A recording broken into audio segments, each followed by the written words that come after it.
তবে কি এবার ইউক্রেন বেলারুশ সীমান্তে বাড়ছে উত্তেজনা? সম্প্রতি 3 দিনের যৌথ মহড়ায় বেলারুশকে বেশ কিছু কৌশলগত পরমাণু অস্ত্র সরবরাহ করেছে রাশিয়া। ইউক্রেন সীমান্তের কাছেই সংরক্ষণ করা হয়েছে সেগুলো। পাশাপাশি পারমাণবিক ক্ষমতাসম্পন্ন মিসাইলের সফল পরীক্ষা চালানো হয়েছে। মহড়ায় অংশ নিয়েই উভয় দেশের বেশ কিছু যুদ্ধবিমান, যুদ্ধজাহাজ আর 64,000 সেনা। এত বড় পরিসরের মহড়া দেখে শঙ্কা প্রকাশ করছেন অনেকেই। বড় কিছু হচ্ছে দাবি বিশ্লেষকদের। Выйти в готовность номер 1.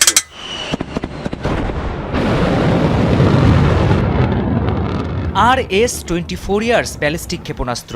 বেলারুশের সাথে যৌথ মহড়ায় এই পারমাণবিক ক্ষমতা সম্পন্ন মিসাইল ছুড়েছে রাশিয়া।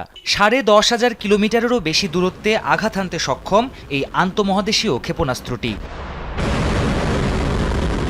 3 দিনব্যাপী এই মহড়ায় শব্দের চেয়ে 9 গুণ বেশি গতিতে ছুটতে সক্ষম জিরকন হাইপারসোনিক মিসাইলও ছোড়া হয়। অংশ নেয় উভয় দেশের যুদ্ধবিমান, যুদ্ধজাহাজ, রুশ পারমাণবিক ও মিসাইল সাবমেরিন আর 64,000 সেনা সদস্য।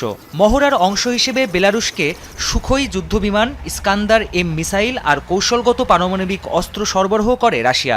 এসব পারমাণবিক ওয়ারহেড বেলারুশের একটি সামরিক ঘাঁটিতে রাখা আছে বলে জানা যায়। ইউক্রেন সীমান্ত থেকে এই ঘাঁটির দূরত্ব 200 কিলোমিটারেরও কম।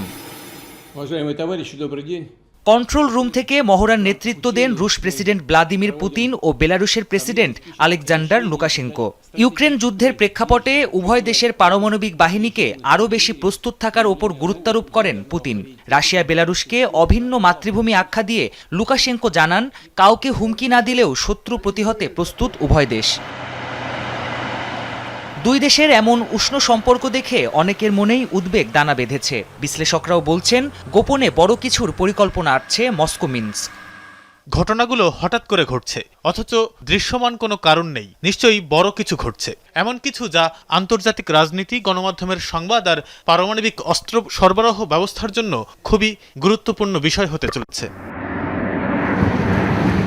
রাশিয়া বেলারুশ যৌথ মহড়ার প্রতিক্রিয়ায় ন্যাটোর মহাসচিব মার্ক রুটের হুঁশিয়ারি, ইউক্রেনের বিরুদ্ধে পরমাণু অস্ত্রের ব্যবহারের পরিণতি হবে ধ্বংসাত্মক।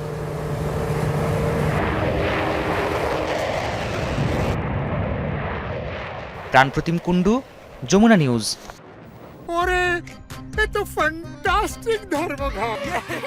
বেস্ট ইনগ্রেডিয়েন্ট ও ইউরোপীয় মেশিনে তৈরি মজাদার কেক ফ্যান্টাস্টিক, যে ফানে সবাইকে টানে।